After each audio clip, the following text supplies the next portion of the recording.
ಆದಿರಾ ಇವಾಗ ತುಂಬಾನೇ ಸರ್ಪ್ರೈಸ್ ಆಗಿ ಅನಿಕಾ ಕಡೆ ನೋಡ್ತಾ ಇದ್ಲು. ಅನಿಕಾ ಒಳಗಡೆ ಬಂದು ಹೃತಿಕಾನ ತನ್ನ ಮಡ್ಲಲ್ಲಿ ಕೂರಿಸ್ಕೊಂಡು ಅವಳನ್ನ ತುಂಬಾನೇ ಕೇರಿಂದ ಚೆಕ್ ಮಾಡ್ತಾ ಅಂದ್ಲು. ಪುಟ್ಟ, ನೀನು ಇವಾಗ ಕಂಪ್ಲೀಟ್ ಆಗಿ ಆರಾಮಾಗಿದ್ದೀಯ ಅಲ್ವಾ? ನೀನು ನಿನ್ನ ಚಿಕ್ಕಮ್ಮನನ್ನ ಬಿಟ್ಟು ಈ ಥರ ಒಬ್ಳೆ ಯಾಕೆ ಓಡ್ ಬಂದೆ ಹೇಳು ಅಂದ್ಲು. ಆದಿರಾ ಅವಳನ್ನ ನೋಡ್ತಾ ಅಂದ್ಲು. ನೋಡ್ ಅನಿಕಾ, ಇವಳು ಇವತ್ತು ಯಾರ ಸಪೋರ್ಟು ಇಲ್ಲದೆ ಆ ಬಿಗ್ ಮೆಟ್ಲುಗಳನ್ನ ತಾನೇ ಒಬ್ಳೆ ಹತ್ಕೊಂಡು ಬಂದಿದ್ದಾಳೆ ಅಂದ್ಲು.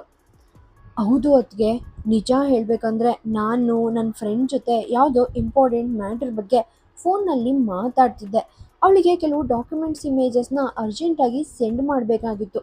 ಅಷ್ಟರಲ್ಲೇ ಇವಳು ಸೈಲೆಂಟಾಗಿ ಇಲ್ಲಿಗೆ ಓಡ್ ಬಂದಿದ್ದಾಳೆ. ಪುಟ್ಟ ಕಳ್ಳಿ, ಒಂದು ವೇಳೆ ನಿನಗೆ ಎಲ್ಲಾದರೂ ಬಿಗ್ ಪೇನ್ ಆಗಿದ್ದಿದ್ರೆ ಏನು ಮಾಡ್ತಿದ್ದೆ ಹೇಳು ಅಂತ ಅನಿಕಾ ತುಂಬಾನೇ ಪ್ರೀತಿಯಿಂದ ಕೇಳಿದ್ಲು. ರುದಿಕಾ ಮಾತ್ರ ಮುತ್ತಿನ ತರಹ ತನ್ನ ಕ್ಯೂಟ್ ಕಣ್ಣುಗಳನ್ನ ಬಿಟ್ಟು ಎಲ್ಲರನ್ನೇ ನೋಡ್ತಾ ಸ್ಮೈಲ್ ಮಾಡ್ತಿದ್ಲು. ಆದಿರಾ ಮೆಲ್ಲಗೆ ಬೆಡ್ಡಿಂದ ಎದ್ದು ಬಂದು ರುದಿಕಾನ ತನ್ನ ಮಡ್ಲಲ್ಲಿ ಹಾಕ್ಕೊಂಡು, ಇನ್ಮೇಲೆ ಯಾವತ್ತೂ ಈ ಥರ ಮಾಡಬೇಡ ಮಗಳೇ. ನಿನಗೆ ಎಲ್ಲಾದರೂ ಗಾಯ ಆದರೆ ಡ್ಯಾಡಿ ಆ್ಯಂಡ್ ಮಮ್ಮಗೆ ತುಂಬಾ ಬೇಜಾರಾಗುತ್ತೆ ಅಲ್ವಾ? ನೀನು ಆ ಥರ ಮೆಟ್ಲತ್ತಿ ಕೆಳಗೆ ಬಿದ್ದರೆ ಏನು ಮಾಡೋದು ಹೇಳು? ಅದು ತುಂಬಾ ಬ್ಯಾಡ್ ಹ್ಯಾಬಿಟ್ ಅಲ್ವಾ ಪುಟ್ಟ ಅಂತ ಮುದ್ದಾಗಿ ಬೈದ್ಲು. ಮಮ್ಮ ಬೈತಿರೋದನ್ನ ಕೇಳೋಕೆ ಇಷ್ಟ ಇಲ್ಲದೆ ಲಿಟಲ್ ಹೃತಿಕಾ ತಕ್ಷಣ ಆದಿರಾ ಕುತ್ತಿಗೆಯನ್ನ ತನ್ನ ಪುಟ್ಟ ಹ್ಯಾಂಡ್ಸಿಂದ ತುಂಬಾನೇ ಕ್ಯೂಟ್ ಆಗಿ ಹಗ್ ಮಾಡ್ಕೊಂಡ್ಲು.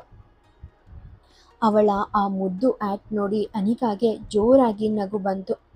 ರುದ್ರ ಅದೇ ಸೀರಿಯಸ್ ವಾಯ್ಸ್ನಲ್ಲಿ ಅನಿಕಾನ ನೋಡ್ತಾ ಅಂದ.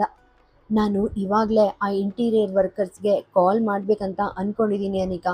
ಇನ್ನು ಯಾವುದೇ ಇನ್ಸಿಡೆಂಟ್ ನಡೆದಿಲ್ಲ ನಿಜ, ಆದರೆ ನಮ್ಮ ಮಗಳು ವಿಷಯದಲ್ಲಿ ನಾವು ಯಾವುದೇ ತರಹದ ರಿಸ್ಕ್ ತಗೊಳ್ಳೋಕ್ಕೆ ಚಾನ್ಸೇ ಇಲ್ಲ ಅಂದ.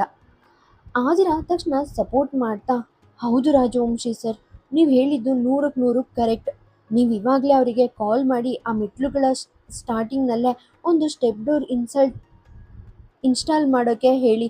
ಇತ್ತೀಚೆಗೆ ನಮ್ಮ ಲಿಟಲ್ ಹಾರ್ಟ್ ಬೀಟ್ ತುಂಬಾ ನೋಟಿ ಆಗ್ತಿದ್ದಾಳೆ ಅಂದ್ಲು. ಅನಿಕಾ ಇವಾಗ ರುದಿಕಾನ ಮತ್ತೆ ತನ್ನ ಕೈಗೆ ಇಸ್ಕೊಂಡು ಅಂದ್ಲು. ಅದಕ್ಕೆ ನೀನು ಆರಾಮಾಗಿ ರೆಸ್ಟ್ ತಗೋ, ನಾನು ಇವಳಿಗೆ ಕೆಳಗಡೆ ಕರ್ಕೊಂಡು ಹೋಗಿ ಫುಡ್ ತಿನ್ನಿಸ್ತೀನಿ. ಅವಳು ಇಷ್ಟೊಂದು ಅರ್ಜೆಂಟಾಗಿ ಮೇಲಕ್ಕೆ ಓಡ್ ಬಂದಿರೋದು ಹಸುವಾಗಿರೋದ್ರಿಂದ ಇರಬಹುದು. ಆಲ್ರೆಡಿ 2 ಅವರ್ಸ್ ಕಳೆದು ಹೋಗಿದೆ, ಅವಳಿನ್ನೂ ಏನೂ ತಿಂದಿಲ್ಲ. ಸೊ ನಾನೇ ಇವಳಿಗೆ ಲಂಚ್ ಫೀಡ್ ಮಾಡ್ತೀನಿ ಅಂದ್ಲು. ರುದ್ರ ಆ್ಯಂಡ್ ಆದಿರಾ ಇಬ್ಬರ ಫೇಸ್ನಲ್ಲೂ ಒಂದು ಕ್ಯೂಟ್ ಸ್ಮೈಲ್ ಬಂತು. ಆದರೆ ಆದಿರಾ ಸಡನ್ ಆಗಿ ಅನಿಕಾನ ನೋಡ್ತಾ ಅಂದ್ಲು. ನಾನೊಂದು ಕೆಲಸ ಮಾಡ್ತೀನಿ ಅನಿಕಾ, ನಾನು ಕೂಡ ನಿನ್ನ ಜೊತೆ ಕೆಳಗಡೆ ಬರ್ತೀನಿ. ಇವತ್ತು ಹೃದಿಕಾಗೆ ನಾನೇ ನನ್ನ ಕೈಯಿಂದ ಊಟ ತಿನ್ನಿಸ್ತೀನಿ ಅಂದ್ಲು. ರುದ್ರ ತಕ್ಷಣ ಮಧ್ಯೆ ಬಂದು, ಅದೇಗೆ ಸಾಧ್ಯ ಹಾರ್ಟ್ ಬೀಟ್ ಅಂದ. ಅನಿಕಾ ಆ್ಯಂಡ್ ಆದಿರಾ ಇಬ್ಬರು ತುಂಬಾನೇ ಸರ್ಪ್ರೈಸ್ ಆಗಿ ಅವನನ್ನೇ ನೋಡಿದ್ರು. ರುದ್ರನ್ ಮೈಂಡ್ನಲ್ಲಿ ಇವಾಗ ಇನ್ಯಾವ ಪ್ಲ್ಯಾನ್ ನೋಡ್ತಿದೆ ಅಂತ ಆದಿರಾಗೆ ಆವಾಗಲೇ ಲೈಟಾಗಿ ಕನೆಕ್ಟ್ ಆಯಿತು. ರುದ್ರ ಸ್ವಲ್ಪ ಕನ್ಫ್ಯೂಸ್ ಮಾಡೋ ಥರ ಫೇಸ್ ಇಟ್ಕೊಂಡು ಅಂದ. ಅಂದರೆ ಹಾರ್ಟ್ ಬೀಟ್, ನೀನಿವಾಗ ನೀನು ಪ್ರೆಗ್ನೆನ್ಸಿ ಮೆಡಿಸಿನ್ಸ್ ತಗೋಬೇಕಲ್ವಾ? ಇನ್ನೂ ಮಧ್ಯಾಹ್ನದ ಆ ಇಂಪಾರ್ಟೆಂಟ್ ಟ್ಯಾಬ್ಲೆಟ್ಸ್ನ ನೀನು ತಗೊಂಡೇ ಇಲ್ಲ. ಸೊ ನೀನು ಜಸ್ಟ್ ಇಲ್ಲೇ ಇರು. ಅನಿಕಾ, ನೀನು ಹೃದಿಕಾನ ಕರ್ಕೊಂಡು ಹೋಗಿ ಕೆಳಗಡೆ ಫುಡ್ ತಿನ್ನಿಸು. ಇನ್ನು ಸ್ವಲ್ಪ ಹೊತ್ತಿನಲ್ಲೇ ಆದಿರಾ ಕೂಡ ಫ್ರೆಶ್ ಅಪ್ ಆಗಿ ಕೆಳಗಡೆ ಬರ್ತಾಳೆ ಅಂತ ಹೇಳ್ತಾ ಅವನು ಆದಿರಾ ಕಡೆನೇ ಒಂದು ನಾಟಿ ಲುಕ್ ಕೊಟ್ಟ. ಅನಿಕಾ ಸರಿ ಅಣ್ಣ ಅಂತ ಹೆಡ್ ಶೇಕ್ ಮಾಡಿ ಹೃದಿಕಾನ ಕರ್ಕೊಂಡು ಕೆಳಗಡೆ ಹೋದ್ಲು. ಆದಿರಾ ಲೈಟಾಗಿ ತನ್ನ ಬಾಡಿ ಸ್ಟ್ರೆಚ್ ಮಾಡ್ತಾ ಅಂದ್ಲು.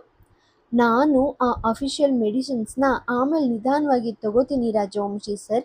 ನನಗಿವಾಗ ಫಸ್ಟ್ ಸ್ವಲ್ಪ ನಿದ್ದೆ ಮಾಡಬೇಕಂತ ಅನಿಸ್ತಿದೆ. ನೀವು ಇನ್ಮೇಲೆ ನಿಮ್ಮ ಆಫೀಸ್ಗೆ ಹೊರಡಿ. ನನಗೆ ತುಂಬಾ ಸ್ಲೀಪಿ ವೈಬ್ಸ್ ಬರ್ತಿದೆ.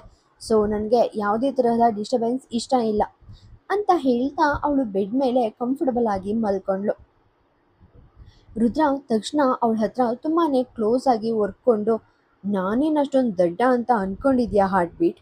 ನನ್ನ ಮೈಂಡ್ನಲ್ಲಿ ಇಷ್ಟೊಂದು ಬಿಗ್ ರೊಮ್ಯಾಂಟಿಕ್ ಫೈರ್ ಕ್ರಿಯೇಟ್ ಮಾಡಿ ಇವಾಗ ನೀನು ಮಾತ್ರ ಸೈಲೆಂಟಾಗಿ ನಿದ್ದೆ ಮಾಡ್ತೀನಿ ಅಂದರೆ ಹೇಗೆ ಅಂತ ಹೇಳ್ತಾ ಅವನು ಅವಳ ಇಬ್ಬರು ಹ್ಯಾಂಡ್ಸ್ನ ತುಂಬಾ ಲವ್ಲಿಯಾಗಿ ತನ್ನ ಕೈಗಳಿಂದ ಲಾಕ್ ಮಾಡಿಕೊಂಡ. ಆದಿರಾ ಮುದ್ದಾಗಿ ಮುಖ ಸಿಡ್ಗಿಸ್ತಾ ಅಂದ್ಲು. ನೀವು ರಿಯಲಿ ತುಂಬಾ ಕ್ರೂರಿ ಹಸ್ಬೆಂಡ್ ರಾಜವಂಶಿ ಸರ್. ಈ ಬಿಗ್ ಪ್ರೆಗ್ನೆನ್ಸಿ ಕಂಡೀಷನಲ್ಲೂ ತನ್ನ ಹೆಂಡತಿಗೆ ಸ್ವಲ್ಪನೂ ರೆಸ್ಟ್ ತಗೊಳ್ಳೋಕ್ಕೆ ಬಿಡ್ತಿಲ್ವಲ್ಲ? ಗರ್ಭಾವಸ್ಥೆಯಲ್ಲಿ ಈ ತರಹ ಮೂಡ್ ಚೇಂಜಸ್ ಆ್ಯಂಡ್ ಟೆನ್ಷನ್ ಆಗುತ್ತೆ ಅಂತ ನಿಮ್ಗೆ ಗೊತ್ತಿಲ್ವಾ ಅಂದ್ಲು. ಅವಳು ಆ ಸೆಂಟೆನ್ಸ್ ಕಂಪ್ಲೀಟ್ ಮಾಡೋಕ್ಕೂ ಮುಂಚೆನೆ ರುದ್ರ ನಗ್ತಾ ಕಂಟಿನ್ಯೂ ಮಾಡ್ದ. ನನಗೆ ಎಲ್ಲನೂ ತುಂಬಾನೇ ಚೆನ್ನಾಗಿ ಗೊತ್ತು ಹಾರ್ಟ್‌ಬೀಟ್. ಆದ್ರೆ ನೀನು ನಿನ್ನ ಈ ಕ್ಯೂಟ್ ಆಸೆಗಳನ್ನ ನನ್ನ ಹತ್ರ ಎಕ್ಸ್‌ಪ್ರೆಸ್ ಮಾಡೋ ಥರ ನಾನು ಯಾವತ್ತೂ ನಿನ್ನ ಹತ್ರ ಬಲವಂತ ಮಾಡಲ್ಲ ಅಲ್ವಾ? ಹಾಗಿರ್ಬೇಕಂದ್ರೆ ಈ ಕ್ಯೂಟ್ ಹಸ್ಬೆಂಡ್ ನಿನಗೆ ಇನ್ಯಾವ ಆ್ಯಂಗಲ್‌ನಲ್ಲಿ ಕ್ರೂರಿ ಥರ ಕಾಣಿಸ್ತಿದ್ದಾನೆ ಹೇಳು? ಆ್ಯಂಡ್ ಈ ಟೈಮ್‌ನಲ್ಲಿ ಹೆಂಡತಿನ ತುಂಬಾನೇ ಹ್ಯಾಪಿಯಾಗಿ ಇಡೋದು ಗಂಡನ ಬಿಗ್ಗೆಸ್ಟ್ ರೆಸ್ಪಾನ್ಸಿಬಿಲಿಟಿ ಅಂತ ನನಗೂ ಚೆನ್ನಾಗಿ ಗೊತ್ತು ಅಂದ. ಅವನು ಆಡ್ದ ಆ ಪ್ಯೂರ್ ಮಾತು ಕೇಳಿ ಆದಿರ ನಾಚಿಕೆಯಿಂದ ತನ್ನ ಕೆಳತುಟಿಯನ್ನ ಕಚ್ಕೊಂಡು ಬ್ಲಷ್ ಮಾಡೋಕ್ಕೆ ಸ್ಟಾರ್ಟ್ ಮಾಡಿದ್ಲು. ರುದ್ರ ಅವಳ ಮುಖದ ಹತ್ರ ಇನ್ನೂ ಕ್ಲೋಸ್ ಆಗಿ ಬಂದು ಸ್ಮೈಲ್ ಮಾಡ್ತಾ, ಇವಾಗ ಹೇಳು ಹಾರ್ಟ್‌ಬೀಟ್, ನಿನಗೆ ನಿಜಕ್ಕೂ ಇವಾಗಲೇ ನಿದ್ದೆ ಮಾಡಬೇಕಾ ಅಥವಾ ಈ ಪ್ರೀತಿಯ ಗಂಡನ ಕ್ಯೂಟ್ ಕೇರಿಂಗ್ನ ಎಂಜಾಯ್ ಮಾಡಬೇಕಾ ಅಂದ. ಅವನು ಆ ಥರ ಕಾಲಿಳಿದ ತಕ್ಷಣ ಆದಿರ ತನ್ನ ಕಣ್ರೆಪ್ಪೆಗಳನ್ನ ಕೆಳಗೆ ಮಾಡ್ತಾ ತುಂಬಾನೇ ಲಾಂಗ್ ಬ್ರೆತ್ ತಗೊಳ್ಳೋಕೆ ಸ್ಟಾರ್ಟ್ ಮಾಡಿದ್ಲು. ರುದ್ರ ಲೈಟಾಗಿ ಮುಗುಳ್ನಗ್ತಾ ಅಂದ, ಓಕೆ ಓಕೆ, ನಿನಗೆ ಇಷ್ಟ ಇಲ್ಲ ಅಂದರೆ ನಾನು ಇವಾಗಲೇ ಸೈಲೆಂಟಾಗಿ ಆಫೀಸ್ಗೆ ಹೊರಡ್ತೀನಿ, ಅಲ್ಲಿ ತುಂಬಾ ಪೆಂಡಿಂಗ್ ವರ್ಕ್ ಇದೆ ಅಂತ ಹೇಳ್ತಾ ಅವನು ಬೆಡ್ಡಿಂದ ಎದ್ದು ಹೊರಡೋ ಥರ ಸುಮ್ಮನೆ ನಾಟಕ ಮಾಡ್ದ. ಆದರೆ ಅವನು ಜಸ್ಟ್ ಒಂದು ಹೆಜ್ಜೆ ಇಡೋಕ್ಕೂ ಮುಂಚೆನೇ ಆತಿರ ತಕ್ಷಣ ಅವನ ಕೈ ಹಿಡಿದು ತಡೆದ್ಲು. ರುದ್ರ ಒಳಗೊಳಗೆ ಖುಷಿಯಾಗಿದ್ರು, ಆಚೆ ಮಾತ್ರ ಸರ್ಪ್ರೈಸ್ ಆಗಿರೋ ಥರ ನಟಿಸ್ತಾ ಕೇಳ್ದ, ಏನಾಯಿತು ಹಾರ್ಟ್‌ಬೀಟ್ ಅಂದ. ಆದಿರ ತುಂಬಾನೇ ನಾಟಿಯಾಗಿ ಸ್ಮೈಲ್ ಮಾಡ್ತಾ, ನನಗೆ ಈವಾಗಲೇ ಆ ಬಿಸಿ ಬಿಸಿ ಐಸ್ ಕ್ರೀಮ್ ತಿನ್ಬೇಕಂತ ಬಿಗ್ ಕ್ರೇವ್ಸ್ ಆಗ್ತಿದೆ ರಾಜವಂಶಿ ಸರ್ ಅಂತ ಹೇಳ್ತಾ ಅವಳ ಕಣ್ಣುಗಳು ಅವನ ಕಡೆನೇ ಫಿಕ್ಸ್ ಆಗಿದ್ವು. ರುದ್ರ ತಕ್ಷಣ ನಗ್ತಾ ಅಂದ, ನೀನು ತುಂಬಾನೇ ಬುದ್ಧಿವಂತೆ ಇದೆಯಾ ವೈಫಿ ಅಂದ. ಆದಿರ ಹೆಮ್ಮೆಯಿಂದ, ಅದಕ್ಕೆ ಅಲ್ವಾ ನಾನು ಇಷ್ಟೊಂದು ದೊಡ್ಡ ರಾಜವಂಶಿ ಎಂಪೈರ್ ಆ್ಯಂಡ್ ಇಡೀ ರಾಜವಂಶಿ ಆಸ್ತಿಯ ಅಫಿಷಿಯಲ್ ಮಾಲೀಕ ಆಗಿರೋದು. ನಾನು ನಿಮ್ಮ ಥರ ಇಷ್ಟೊಂದು ಇನ್ನೋಸೆಂಟ್ ಅಲ್ಲ ರಾಜವಂಶಿ ಸರ್ ಅಂದ್ಲು. ರುದ್ರ ಅವಳ ಆ ಇಂಟೆಲಿಜೆಂಟ್ ಮಾತುಗಳಿಗೆ ಜೋರಾಗಿ ನಗ್ತಾ ಅವಳ ಫೇಸ್ ಹತ್ರ ಬಾಗಿ, ನಮ್ಮ ಇಡೀ ಸಾಮ್ರಾಜ್ಯಕ್ಕೆ ನೀನೇ ಬಾಸ್ ಹಾರ್ಟ್‌ಬೀಟ್ ಆ್ಯಂಡ್ ಈ ರಾಜವಂಶಿ ಸರ್ಗೆ ತನ್ನ ಲೈಫ್ನ ಕ್ವೀನ್ಗೆ ಸೇವ್ ಮಾಡೋದ್ರಲ್ಲಿ ಸಿಗೋ ಆ ಬಿಗ್ ಹ್ಯಾಪಿನೆಸ್ ಇನ್ಯಾವ ಬಿಸ್ನೆಸ್ನಲ್ಲೂ ಸಿಗಲ್ಲ ಅಂತ ಹೇಳ್ತಾ ಅವನು ಅವಳ ಪಕ್ಕದಲ್ಲೇ ಬೆಡ್ ಮೇಲೆ ತುಂಬಾ ಕಂಫರ್ಟಬಲ್ ಆಗಿ ಮಲ್ಕೊಂಡ.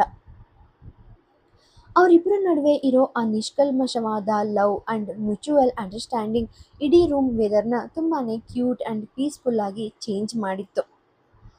ಆವಾಗ ಆದಿರ ಮೆಲ್ಲಗೆ ಅಂದ್ಲು, ರಾಜವಂಶಿ ಸರ್, ನೀವಿನ್ನೂ ಆ ಮೇನ್ ಡೋರ್ ಕ್ಲೋಸ್ ಮಾಡಿಲ್ಲ ಅನ್ಸುತ್ತೆ ಅಂದ್ಲು. ರುದ್ರ ತಕ್ಷಣ ಪಕ್ಕದಲ್ಲೇ ಇದ್ದ ಟೇಬಲಿಂದ ಬೆಡ್ರೂಮ್ನ ಆ ಆಟೋಮ್ಯಾಟಿಕ್ ರಿಮೋಟ್ ಎತ್ಕೊಂಡು ಒಂದೇ ಒಂದು ಕ್ಲಿಕ್ನಲ್ಲಿ ಬಾಗಿಲನ್ನು ನೀಟಾಗಿ ಲಾಕ್ ಮಾಡ್ದ.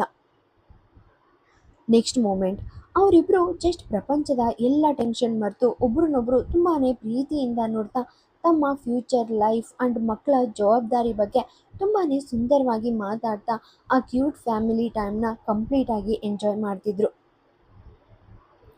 ಅಷ್ಟರಲ್ಲಿ ಈಶಾ ಮೆಹ್ತಾ ಇಂಡಸ್ಟ್ರೀಸ್ನ ತನ್ನ ಬಿಗ್ ಆಫೀಸ್ನಲ್ಲಿದ್ಲು. ಆವಾಗಲೇ ಅವಳ ಕ್ಯಾಬಿನ್ ಡೋರ್ ಓಪನ್ ಆಯಿತು ಆ್ಯಂಡ್ ವಿಕ್ರಮ್ ಮೆಹ್ತಾ ಒಳಗಡೆ ಎಂಟ್ರಿ ಕೊಟ್ಟರು.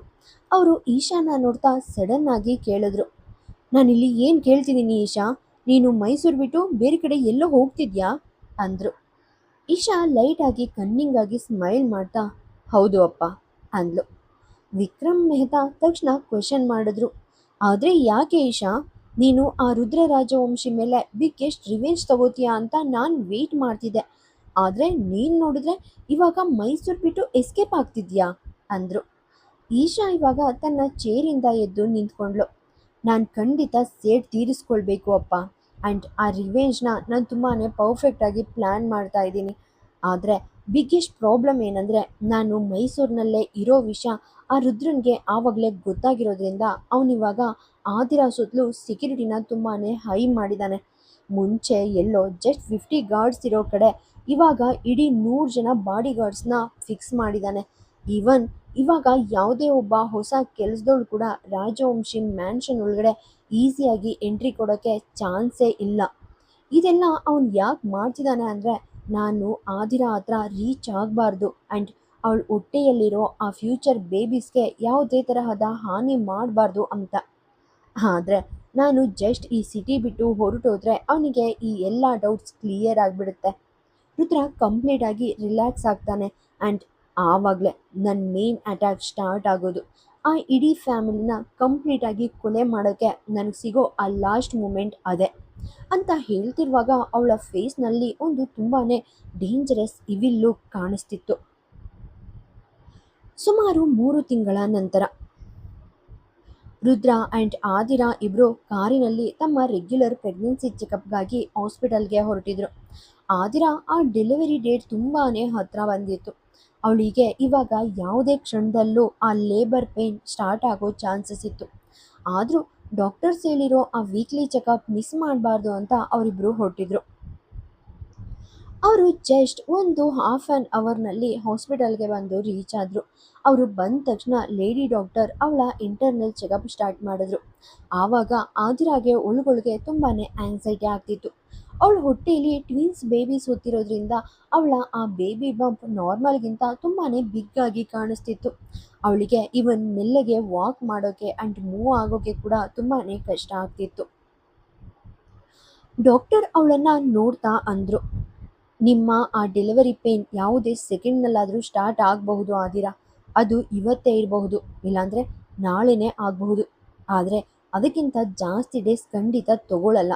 ನಿಮಗೆ ಇನ್ಮೇಲೆ ಸ್ವಲ್ಪನೂ ಪೇನ್ ಕಾಣಿಸ್ಕೊಂಡ್ರೂ ತಕ್ಷಣ ಯಾವುದೇ ರಿಸ್ಕ್ ತಗೊಳ್ಳದೆ ಹಾಸ್ಪಿಟಲ್ಗೆ ಬನ್ನಿ, ಅಥವಾ ನನಗೆ ಕಾಲ್ ಮಾಡಿ ಇನ್ಫಾರ್ಮ್ ಮಾಡಿ.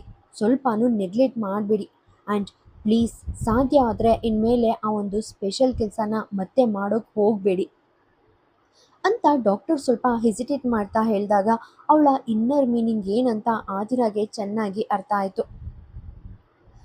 ಯಾಕಂದರೆ ರುದ್ರ ಇಡೀ 9 ತಿಂಗಳ ಪ್ರೆಗ್ನೆನ್ಸಿ ಜರ್ನಿಯಲ್ಲಿ ಅವಳನ್ನ ಸ್ವಲ್ಪನೂ ಬಿಟ್ಟಿರಲಿಲ್ಲ. ಅವರಿಬ್ಬರು ಆಲ್ಮೋಸ್ಟ್ ಎವ್ರಿ ಡೇ ತುಂಬಾ ಇಂಟಿಮೇಟ್ ಆಗಿ ಕ್ಲೋಸ್ ಇರ್ತಿದ್ರು. ಆದಿರಾ ಈ ಮ್ಯಾಟರ್ ಬಗ್ಗೆ ಮುಂಚೆನೇ ಡಾಕ್ಟರ್ ಹತ್ರ ಕನ್ಸಲ್ಟ್ ಮಾಡಿದ್ಲು. ಆವಾಗ ಡಾಕ್ಟರ್ ಇದು ತುಂಬಾ ಕಾಮನ್ ಆ್ಯಂಡ್ ನಿಮ್ಮ ಪ್ರೆಗ್ನೆನ್ಸಿ ತುಂಬಾ ಹೆಲ್ದಿ ಆಗಿದೆ ಅಂತ ಗ್ರೀನ್ ಸಿಗ್ನಲ್ ಕೊಟ್ಟಿದ್ರು. ಅವಳಿಗೆ ಯಾವುದೇ ಹೆಲ್ತ್ ಇಶ್ಯೂಸ್ ಇರಲಿಲ್ಲ. ಅದಕ್ಕೆ ಅವಳ ಈ ಜರ್ನಿ ತುಂಬಾ ಸ್ಮೂತಾಗಿ ಮುಂದುವರಿತಿತ್ತು. ಆದರೆ ಇವಾಗ ಡೆಲಿವರಿ ಮೂಮೆಂಟ್ ಆಗಿರೋದ್ರಿಂದ ಡಾಕ್ಟರ್ ಆ ವಿಷಯದಲ್ಲಿ ಸ್ವಲ್ಪ ವಾರ್ನಿಂಗ್ ಕೊಟ್ಟರು ಅಷ್ಟೆ. ಅವರು ಚೆಕಪ್ ಎಲ್ಲ ಮುಗಿಸಿ ವಾಪಸ್ ಮನೆಗೆ ಹೊರಡೋಕ್ಕೆ ಕಾರ್ ಹತ್ರ ಬಂದಿದ್ರು.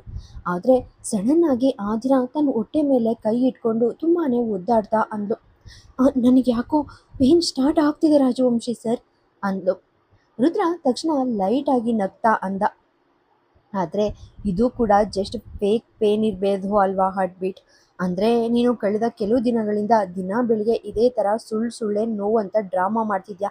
ಸೊ ಬಹುಶಃ ಇವತ್ತು ಕೂಡ ಅದೇ ಥರ ಇರಬೇಕು ಅಂದ. ಆದಿರಾ ಪೂರ್ತಿಯಾಗಿ ಹೆಡ್ ಶೇಕ್ ಮಾಡಿ ಅಂದ್ಲು, ಇಲ್ಲ ರಾಜವಂಶಿ ಸರ್, ಈ ಸಲ ಬರ್ತಿರೋ ಪೇನ್ ತುಂಬಾ ಡಿಫ್ರೆಂಟ್ ಆಗಿದೆ. ಇದು ಆ ಹಳೆ ನೋವು ಖಂಡಿತ ಅಲ್ಲ. ನಾವು ಇವಾಗಲೇ ವಾಪಸ್ ಹಾಸ್ಪಿಟಲ್ ಒಳಗಡೆ ಹೋಗ್ಬೇಕು ಅನಿಸುತ್ತೆ ಅಂತ ಅವಳು ಹೇಳ್ತಿರುವಾಗಲೇ ಆ ನೋವು ತಡೆಯೋಕ್ಕಾಗದೆ ಕಾರಿನ ಡೋರ್ ಹ್ಯಾಂಡಲ್ನ ತುಂಬಾ ಗಟ್ಟಿಯಾಗಿ ಹಿಡ್ಕೊಂಡ್ಲು. ರುದ್ರ ಇವಾಗ ಮುಖ ತಿರುಗಿಸಿ ಫನ್ನಿಯಾಗಿ ಅಂದ, ಅಯ್ಯೋ ಬಿಡು ಹಾರ್ಟ್ ಬೀಟ್, ನಾವು ಆಲ್ರೆಡಿ ತುಂಬಾ ಸಲ ಸುಮ್ಮನೆ ಹಾಸ್ಪಿಟಲ್ಗೆ ಬಂದು ಹೋಗಿದ್ದೀವಿ. ನಿನ್ಗೆ ಯಾವಾಗ ನೋವು ಬಂದರೂ ನಾನು ನಿನ್ನ ಆಸ್ಪತ್ರೆಗೆ ಕರ್ಕೊಂಡು ಬರೋ ಅಷ್ಟು ದೊಡ್ಡ ಮೆಂಟಲ್ ಆಗಿಬಿಟ್ಟಿದ್ದೀನಿ. ಕಳೆದ 6-7 ದಿನಗಳಲ್ಲಿ ನಾವು ಎಷ್ಟು ಸಲ ಬಂದು ಹೋಗಿದ್ದೀವಿ ಹೇಳು. ಇನ್ಮೇಲೆ ನಾನು ನಿನ್ನ ಮಾತು ನಂಬಲ್ಲ. ನಿನ್ಗೆ ಯಾವಾಗ ನಿಜವಾಗಿಯೂ ಡೆಲಿವರಿ ಪೇನ್ ಬರುತ್ತೋ ಆವಾಗಲೇ ನಾನು ಹಾಸ್ಪಿಟಲ್ಗೆ ಕರ್ಕೊಂಡು ಬರೋದು ಅಂದ. ಆದಿರಾ ಫುಲ್ ಸಿಟ್ಟಿನಿಂದ ಅವನನ್ನೇ ನೋಡ್ತಾ ಅಂದ್ಲು, ನಿಮ್ಗೇನಾದರೂ ಮೆಂಟಲ್ ಹಾಸ್ಪಿಟಲಿಂದ ಕಾಲ್ ಬಂದಿದೆಯಾ ರಾಜವಂಶಿ ಸರ್? ನಾನಿಲ್ಲಿ ಸೀರಿಯಸ್ ಆಗಿ ಹೇಳ್ತಿದ್ದೀನಿ, ಇದು ಆ ಹಳೆ ಸುಳ್ಳು ನೋವು ಅಲ್ವೇ ಅಲ್ಲ ಅಂದ್ಲು. ರುದ್ರ ತಕ್ಷಣ ಕಾಲೆಳಿತಾ, ಹಾಗಾದರೆ ಫಸ್ಟ್ ನನಗೆ ಎಕ್ಸ್ಪ್ಲೈನ್ ಮಾಡು, ಇವತ್ತಿನ ಈ ನೋವು ಆ ಹಳೆ ನೋವಿಗಿಂತ ಇನ್ಯಾವ ಹ್ಯಾಂಗಲ್ನಲ್ಲಿ ಡಿಫ್ರೆಂಟ್ ಆಗಿದೆ ಅಂತ ಅಂದ. ಆದಿರಾಳಿಗೆ ಅವನ ಆ ಮಾತುಗಳಿಂದ ಸಿಕ್ಕಾಪಟ್ಟೆ ಇರಿಟೇಷನ್ ಆಗ್ತಿತ್ತು. ಅವಳಿಗೆ ಆವಾಗಲೇ ಹೊಟ್ಟೆಯಲ್ಲಿ ತುಂಬಾ ಇಂಟೆನ್ಸ್ ಆಗಿ ಪೇಯ್ನ್ ಆಗ್ತಿತ್ತು ಆ್ಯಂಡ್ ಅದ್ರ ಜೊತೆಗೆ ರುದ್ರ ಆಡ್ತಿರೋ ಈ ಮಾತುಗಳು ಅವಳಿಗೆ ಇನ್ನಷ್ಟು ಜಾಸ್ತಿ ಕೋಪ ತರಿಸ್ತಿದ್ವು. ಅವಳು ಫುಲ್ ಸಿಟ್ಟಿನಿಂದ ಮುಖ ಮಾಡಿಕೊಂಡು ಅಂದ್ಲು, ನಾನಿವಾಗ ಏನಾದರೂ ಪ್ರೆಗ್ನೆಂಟ್ ಇರದಿದ್ರೆ ನಿಮ್ಮನ್ನು ಇಲ್ಲೇ ಹೊಡೆದು ಉರುಳಿಸ್ತಿದ್ದೆ ರಾಜವಂಶಿ ಸರ್. ನಾನು ನಿಮಗೆ ಪದೇ ಪದೇ ಹೇಳ್ತಿದ್ದೀನಿ, ಈ ನೋವು ರಿಯಲ್ ಡೆಲಿವರಿ ಪೇನ್ ಅಂತ. ಆದರೆ ನೀವು ಅದನ್ನು ಒಪ್ಕೊಳ್ಳೋಕೆ ರೆಡಿನೇ ಇಲ್ವಲ್ಲ ಅಂದ್ಲು. ಹೀಗೆ ಹೇಳ್ತಿರುವಾಗಲೇ ಅವಳಿಗೆ ಸಡನ್ ಆಗಿ ಹೊಟ್ಟೆಯಲ್ಲಿ ಬಿಗ್ ಕ್ರಾಂಪ್ಸ್ ಬಂದ ಹಾಗೆ ಆಗಿ ಜೋರಾಗಿ ಕಿರ್ಚಾಡಿದ್ಲು. ಅವಳು ತನ್ನ ಕೈಯಿಂದ ಹೊಟ್ಟೆನ ತುಂಬಾ ಟೈಟಾಗಿ ಪ್ರೆಸ್ ಮಾಡಿಕೊಂಡ್ಳು ಆ್ಯಂಡ್ ಇವಾಗ ರುದ್ರ ಅವಳ ಆ ರಿಯಲ್ ಧ್ವನಿ ಕೇಳಿದ ತಕ್ಷಣ ಪೂರ್ತಿಯಾಗಿ ಶಾಕ್ ಆದ. ಅವಳ ಫೇಸ್ ಎಕ್ಸ್ಪ್ರೆಷನ್ ಆ್ಯಂಡ್ ಇಡೀ ಬಾಡಿ ಲ್ಯಾಂಗ್ವೇಜ್ ನೋಡಿದ ತಕ್ಷಣ ಇವನಿಗೂ ಕನ್ಫರ್ಮ್ ಆಯಿತು. ಆದಿರಾಗೆ ಇವತ್ತು ನಿಜವಾಗಿಯೂ ಡೆಲಿವರಿ ಪೇನ್ ಸ್ಟಾರ್ಟ್ ಆಗಿದೆ ಅಂತ ಪಕ್ಕಾ ನಂಬಿಕೆ ಬಂತು. ಅವನು ಒಂದು ಸೆಕೆಂಡ್ ಕೂಡ ವೇಸ್ಟ್ ಮಾಡದೆ ತಕ್ಷಣ ಆದಿರಾಳನ್ನ ತನ್ನ ತೋಳ್ಗಳಲ್ಲಿ ಮೇಲಕ್ಕೆ ಎತ್ಕೊಂಡ. ಆವಾಗ ಅವನ ಫೇಸ್ನಲ್ಲಿ ಒಂಥರ ವಿಚಿತ್ರ ಎಕ್ಸ್ಪ್ರೆಷನ್ ಬಂತು. ಆದಿರಾ ಮುಖ ನೋಡ್ತಾ ಅವನು ಸಡನ್ ಆಗಿ ಅಂದ, ಹೇ ಹಾರ್ಟ್ ಬೀಟ್, ನೀನು ಇತ್ತೀಚೆಗೆ ತುಂಬಾನೇ ಹೆವಿ ವೇಟ್ ಆಗ್ಬಿಟ್ಟಿದ್ಯಾ ಕಣೋ ಅಂದ. ಆದಿರಾ ಫುಲ್ ಸಿಟ್ಟಿನಿಂದ ಅವನನ್ನೇ ನೋಡ್ತಾ ವಾರ್ನಿಂಗ್ ಕೊಟ್ಲು. ಈ ಟ್ವಿನ್ಸ್ ಪಾಪುಗಳು ಫಸ್ಟ್ ಡೆಲಿವರಿ ಆಗಿ ಹೊರಗಡೆ ಬರಲಿ ರಾಜವಂಶಿ ಸರ್, ಅದಾದ್ಮೇಲೆ ನಿಮ್ಮನ್ನ ಇಡೀ ಲೈಫ್ ಲಾಂಗ್ ಹೇಗೆ ಹೆವಿಯಾಗಿ ಟ್ರೀಟ್ ಮಾಡ್ತೀನಂತ ನೋಡ್ತಾ ಇರಿ ಅಂದ್ಲು. ಅವಳ ಆ ಮುದ್ದಾದ ಬೆದರಿಕೆ ಕೇಳಿ ರುದ್ರ ಒಂದು ಸೆಕೆಂಡ್ ಸೈಲೆಂಟ್ ಆದ. ಅವನು ಫುಲ್ ಸ್ಪೀಡ್ನಲ್ಲಿ ಆದಿರಾಳನ್ನ ಒಳಗೆ ಕರ್ಕೊಂಡು ಬಂದು ಅಲ್ಲಿದ್ದ ಆ ಸ್ಟ್ರೆಚ್ಚರ್ ಮೇಲಕ್ಕೆ ಮಲಗಿಸ್ತಾ, ಡಾಕ್ಟರ್ ಬೇಗ ಬನ್ನಿ ಡಾಕ್ಟರ್ ಅಂತ ಇಡೀ ಹಾಸ್ಪಿಟಲ್ ತುಂಬೋ ಥರ ಜೋರಾಗಿ ಕಿರ್ಚಾಡ್ದ. ತನ್ನ ಕ್ಯಾಬಿನಿಂದ ಆಚೆ ಬಂದು ಜನರಲ್ ವಾರ್ಡ್ ಕಡೆ ಹೋಗ್ತಿದ್ದ ಆ ಲೇಡಿ ಡಾಕ್ಟರ್ ರುದ್ರನ್ನ ಆ ಅರ್ಜೆಂಟ್ ವಾಯ್ಸ್ ಕೇಳಿದ ತಕ್ಷಣ ಏನೋ ಎಮರ್ಜೆನ್ಸಿ ಅಂತ ಫುಲ್ ಸ್ಪೀಡ್ನಲ್ಲಿ ಅಲ್ಲಿಗೆ ಓಡ್ ಬಂದ್ರು. ಆದಿರಾ ಈತ ನೋವಿನಿಂದ ಪೂರ್ತಿಯಾಗಿ ಒದ್ದಾಡ್ತಿದ್ಲು. ಅವಳು ಡಾಕ್ಟರ್ ಹ್ಯಾಂಡ್ಸ್ನ ತುಂಬಾನೇ ಗಟ್ಟಿಯಾಗಿ ಹಿಡ್ಕೊಂಡು ಅಂದ್ಲು, ಪ್ಲೀಸ್ ಬೇಗ ಏನಾದರೂ ಮಾಡಿ ಡಾಕ್ಟರ್, ನನಗೆ ಈ ಪೇನ್ ತಡೆಯೋಕ್ಕಾಗ್ತಿಲ್ಲ. ಆ ಪಾಪಗಳು ಆವಾಗಲೇ ತಾವಾಗಿ ಹೊರಗೆ ಬರ್ತಿದ್ದಾರೆ ಅನ್ನೋ ಥರ ಫೀಲ್ ಆಗ್ತಿದೆ. ಪ್ಲೀಸ್ ಬೇಗ ಏನಾದರೂ ಇಂಜೆಕ್ಷನ್ ಕೊಡಿ ಡಾಕ್ಟರ್, ನನಗೆ ತುಂಬಾ ನೋವಾಗ್ತಿದೆ ಅಂತ ಹೇಳ್ತಾ ಅವಳು ತನ್ನ ಇನ್ನೊಂದು ಕೈಯಿಂದ ಹೊಟ್ಟೆಯನ್ನು ಗಟ್ಟಿಯಾಗಿ ಹಿಡಿದು ಬೆನ್ನನ್ನು ಪದೇ ಪದೇ ಹಿಂದಕ್ಕೆ ಬಾಗಿಸ್ತಾ ಇದ್ಲು. ಐ ಇಂಟೆನ್ಸ್ ಪೇನ್ ಅವಳ ಬಾಡಿನ ಪೂರ್ತಿಯಾಗಿ ಸುಸ್ತು ಮಾಡ್ತಿತ್ತು. ಜಸ್ಟ್ ಕೆಲವು ಸೆಕೆಂಡ್ಸ್ನಲ್ಲೇ ಆ ನೋವು ಇನ್ಯಾವ ರೇಂಜ್ ಜಾಸ್ತಿ ಆಯಿತು ಅಂದರೆ ಅವಳಿಗೆ ಅದನ್ನು ಸ್ವಲ್ಪನೂ ಸಹಿಸ್ಕೊಳ್ಳೋಕೆ ಆಗ್ತಿರ್ಲಿಲ್ಲ. ಡಾಕ್ಟರ್ ಇವಾಗ ಸಿಚುವೇಶನ್ ಕಾಂಪ್ಲಿಕೇಟೆಡ್ ಆಗಿದೆ ಅಂತ ರುದ್ರನ್ನ ನೋಡ್ತಾ ಅರ್ಜೆಂಟಾಗಿ ಅಂದರು. ಇನ್ಮೇಲೆ ಒಂದು ಸೆಕೆಂಡ್ ಕೂಡ ಲೇಟ್ ಮಾಡೋದು ಬೇಡ ಮಿಸ್ಟರ್ ರಾಜವಂಶಿ, ನಾವು ಇವರನ್ನ ತಕ್ಷಣ ಲೇಬರ್ ರೂಮ್ಗೆ ಶಿಫ್ಟ್ ಮಾಡಬೇಕು ಅಂದರು. ಡಾಕ್ಟರ್ ತಕ್ಷಣ ತನ್ನ ಸುತ್ತಲೂ ಇದ್ದ ಇಡೀ ಮೆಡಿಕಲ್ ಸ್ಟಾಫ್ನ ಅಲರ್ಟ್ ಮಾಡಿದ್ರು. ಅವರು ಆದಿರಾಳನ್ನ ತುಂಬಾ ಕೇರ್ಫುಲ್ಲಾಗಿ ಲೇಬರ್ ರೂಮ್ ಒಳಗಡೆ ಕರ್ಕೊಂಡು ಹೋದರು. ಆದಿರಾಗೆ ಇತ್ತ ಪೇನ್ ಇನ್ನೂ ಜಾಸ್ತಿ ಆಗ್ತಿತ್ತು. ರುದ್ರನ್ಗೆ ಟೆನ್ಷನಲ್ಲಿ ನೆಕ್ಸ್ಟ್ ಏನು ಮಾಡಬೇಕು ಅಂತಾನೆ ಮರೆತು ಹೋಗಿತ್ತು. ಅವನು ಫುಲ್ ಅರ್ಜೆಂಟಾಗಿ ಪಾಕೆಟಿಂದ ಮೊಬೈಲ್ ತೆಗೆದು ತಕ್ಷಣ ತಂಗಿ ಅನಿಕಾಗೆ ಕಾಲ್ ಮಾಡ್ದ. ಆದಿರಾಗೆ ಡೆಲಿವರಿ ಪೇನ್ ಸ್ಟಾರ್ಟ್ ಆಗಿರೋ ಬಿಗ್ ನ್ಯೂಸ್ ಕೇಳಿದ ತಕ್ಷಣ ಅನಿಕಾ ಫೇಸ್ನಲ್ಲಿ ಒಂದು ಬಿಗ್ ಹ್ಯಾಪಿ ಸ್ಮೈಲ್ ಬಂತು. ಅವಳು ತನ್ನ ಎದುರುಗಡೆ ಆಟ ಆಡ್ತಿದ್ದ ಪುಟ್ಟ ಹೃದಿಕಾನ ನೋಡ್ತಾ ತುಂಬಾ ಎಕ್ಸೈಟ್ ಆಗಿ ಅಂದ್ಲು, ಫೈನಲಿ ಕೊನೆಗೂ ನಿನ್ನ ಪುಟ್ಟ ತಂಗಿ ಇಲ್ಲಾಂದರೆ ತಮ್ಮ ಈ ವರ್ಲ್ಡ್ಗೆ ಬರ್ತಿದ್ದಾರೆ ಹಾರ್ಟ್ ಬೀಟ್. ಓ ಮೈ ಗಾಡ್, ನಾನು ತುಂಬಾ ಹ್ಯಾಪಿಯಾಗಿದ್ದೀನಿ ಆ್ಯಂಡ್ ಸಿಕ್ಕಾಪಟ್ಟೆ ಎಕ್ಸೈಟ್ ಆಗ್ತಿದೆ. ಅಣ್ಣ ಪ್ಲೀಸ್ ನಮಗೋಸ್ಕರ ಅಲ್ಲಿ ಸ್ವಲ್ಪ ವೆಯ್ಟ್ ಮಾಡು, ನಾವಿಬ್ಬರು ಅಂದರೆ ಇಡೀ ಫ್ಯಾಮಿಲಿ ಮೆಂಬರ್ಸ್ 4ನೇ ಜನ ಅಲ್ಲಿಗೆ ಬರೋವರೆಗೂ ಆದಿರಾಳಿಗೆ ಪಾಪು ಡೆಲಿವರಿ ಮಾಡೋಕೆ ಬಿಡಬೇಡ ಪ್ಲೀಸ್ ಅಂದ್ಲು. ರುದ್ರ ಅವಳು ಆಡಿದ ಆ ಕ್ರೇಜಿ ಮಾತು ಕೇಳಿ ಪೂರ್ತಿ ಶಾಕ್ ಆದ. ಅವನು ಮನಸ್ಸಲ್ಲೇ ಗೊಣಗ್ತಾ ಅಂದ, ನೀನು ಸ್ವಲ್ಪ ಲೇಟಾಗಿ ಬಂದರೂ ನಿನಗೆ ಯಾವುದೇ ಲಾಸ್ ಆಗಲ್ಲ ಅನಿಕಾ, ಆದರೆ ಇತ್ತ ನನ್ನ ಹಾರ್ಟ್ ಬೀಟ್ ನೋವಿನಿಂದ ನನ್ನನ್ನೇ ಕೊಲೆ ಮಾಡೋ ಹಾಗೆ ಕಾಣ್ತಿದ್ದಾಳೆ. ಓ ಗಾಡ್, ನಾನು ಇವಾಗಲೇ ಅವಳ ಹತ್ರ ಇರಬೇಕು, ಅವಳು ಒಳಗಡೆ ಎಂಥ ಪೇನ್ ಎಕ್ಸ್ಪೀರಿಯನ್ಸ್ ಮಾಡ್ತಿದ್ದಾಳೋ ಏನೋ ಅಂತ ಅಂದ್ಕೊಳ್ತಾ ಅವನು ಡೈರೆಕ್ಟಾಗಿ ಲೇಬರ್ ರೂಮ್ ಒಳಗಡೆ ನಡೆದ. ಅವನು ಒಳಗೆ ಹೋದ ತಕ್ಷಣ ಚೀಫ್ ಡಾಕ್ಟರ್ ಅಂಡ್ ಅಲ್ಲಿದ್ದ ಇಡೀ ಸಿಬ್ಬಂದಿ ಇವನನ್ನೇ ನೋಡ್ತಿದ್ರು. ಅವನ ಕಣ್ಣೆದುರುಗಡೆ ಆದಿರಾ ಮಲಗಿದ್ಲು. ಅವಳ ಇಡೀ ಬಾಡಿ ಇನ್ನೂ ಪ್ರಾಪರ್ ಆಗಿ ಕವರ್ ಆಗಿರಲಿಲ್ಲ. ಡಾಕ್ಟರ್ ರುದ್ರನನ್ನ ನೋಡ್ತಾ ಸೀರಿಯಸ್ ಆಗಿ ಅಂದರು, ಇದೇನು ಮಾಡ್ತಿದ್ದೀರಾ ಮಿಸ್ಟರ್ ರಾಜವಂಶಿ, ಇದು ಡೆಲಿವರಿ ರೂಮ್, ಪ್ಲೀಸ್ ಇವಾಗಲೇ ಆಚೆ ಹೋಗಿ ಅಂದರು. ರುದ್ರ ಒಳಗಡೆ ಬಂದು ತುಂಬಾ ಪ್ರೀತಿಯಿಂದ ಅಂದ, ವೆರಿ ಸಾರಿ ಡಾಕ್ಟರ್, ಆದರೆ ನನಗೆ ಈ ಟೈಮ್ನಲ್ಲಿ ಹೊರಗಡೆ ಹೋಗೋಕ್ಕೆ ಚಾನ್ಸೇ ಇಲ್ಲ. ನಾನು ನನ್ನ ಹೆಂಡತಿಗೆ ಅವಳ ಪ್ರತಿಯೊಂದು ಕಷ್ಟದ ಮೂಮೆಂಟ್ನಲ್ಲೂ ಜೊತೆಯಾಗಿರ್ತೀನಂತ ಪ್ರಾಮಿಸ್ ಮಾಡಿದ್ದೀನಿ. ಆ್ಯಂಡ್ ಇವತ್ತಿನ ಈ ಬಿಗ್ ಸೆಕೆಂಡ್ ನನ್ನ ಲೈಫ್ನ real talk of the town ಆಗೋ ರೊಮ್ಯಾಂಟಿಕ್ ಕ್ಷಣ. ಆಗಿರಬೇಕಾದ್ರೆ ನಾನು ಹೇಗೆ ತಾನೇ ಆಚೆ ಹೋಗಲಿ ಹೇಳಿ, ಪ್ಲೀಸ್ ನನಗೆ ನನ್ನ ವೈಫ್ ಜೊತೆ ಇರೋಕ್ಕೆ ಪರ್ಮಿಷನ್ ಕೊಡಿ ಅಂತ ಹೇಳ್ತಾ ಅವನು ಆದಿರಾ ಮಲಗಿದ್ದ ಬೆಡ್ ಹತ್ರ ಬಂದ. ಅವನು ಅವಳ ಕೈನ ತುಂಬಾ ಗಟ್ಟಿಯಾಗಿ ಹಿಡ್ಕೊಂಡ. ಆದಿರಾ ಫುಲ್ ಸಿಟ್ಟಿನಿಂದ ಅವನನ್ನೇ ನೋಡ್ತಾ ಅಂದ್ಲು, ನನಗೆ ತುಂಬ ಜೋರಾಗಿ ಪೇನ್ ಆಗ್ತಿದೆ ರಾಜವಂಶಿ ಸರ್, ದಯವಿಟ್ಟು ಡಾಕ್ಟರ್ಸ್ಗೆ ಹೇಳಿ ಆ ಪಾಪುಗೆ ಬೇಗ ಹೊರಗಡೆ ಎತ್ಕೊಳ್ಳೋಕೆ ಹೇಳಿ ಪ್ಲೀಸ್ ಅಂದ್ಲು. ರುದ್ರ ತಕ್ಷಣ ಸಮಾಧಾನ ಮಾಡ್ತಾ, ನಾನು ಡೈರೆಕ್ಟಾಗಿ ಈ ಥರ ಹೇಗೆ ಹೊರಗೆ ತೆಗಿಯೋಕ್ಕಾಗುತ್ತೆ ಹಾರ್ಟ್ ಬೀಟ್? ಡಾಕ್ಟರ್ಸ್ ತಮ್ಮ ಕೆಲಸನ ತುಂಬಾ ಪರ್ಫೆಕ್ಟಾಗಿ ಮಾಡ್ತಿದ್ದಾರೆ. ಅವ್ರು ಇನ್ನು ಸ್ವಲ್ಪ ಹೊತ್ತಿನಲ್ಲೇ ನಿನಗೆ ಡೆಲಿವರಿ ಮಾಡ್ತಾರೆ ಕಣೋ ಅಂದ. ಆದಿರಾ ಅಲ್ಕಡಿತಾ ಕೋಪದಿಂದ ಅಂದ್ಲು, ನೀವು ದಿನಾ ಬೆಳಿಗ್ಗೆ ನನ್ನ ಹೊಟ್ಟೆ ಮೇಲೆ ಕೈ ಇಟ್ಕೊಂಡು ಮಗುವಿಗೆ ಕಿಕ್ ಮಾಡು ಅಂತ ಕೇಳ್ತಿದ್ರಲ್ಲ, ಆವಾಗ ಆ ಪಾಪು ನಿಮ್ಮ ಮಾತು ಕೇಳಿ ತಕ್ಷಣ ಓದಿತಿದ್ದ ಅಲ್ವಾ? ಆವಾಗ ಅವನು ನಿಮ್ಮ ಮಾತನ್ನ ಇಷ್ಟೊಂದು ಈಸಿಯಾಗಿ ಫಾಲೋ ಮಾಡ್ತಿದ್ದ. ಹಾಗಿರ್ಬೇಕಾದ್ರೆ ಇವಾಗ ಏನಾಗಿದೆ ನಿಮ್ಮ ಆ ಬಿಗ್ ಪವರ್‌ಗೆ? ಇವಾಗ ಅವ್ನಿಗೆ ಬೇಗ ಹೊರಗಡೆ ಬರೋಕೆ ಆರ್ಡರ್ ಮಾಡಿ ರಾಜವಂಶಿ ಸರ್. ಹಾಂ ಹಾಂ ಅಂತ ಹೇಳ್ತಾ ಅವಳು ಆ ನೋವು ತಡೆಯೋಕ್ಕಾಗದೆ ಜೋರಾಗಿ ಕಿರ್ಚಾಡಿದ್ಲು.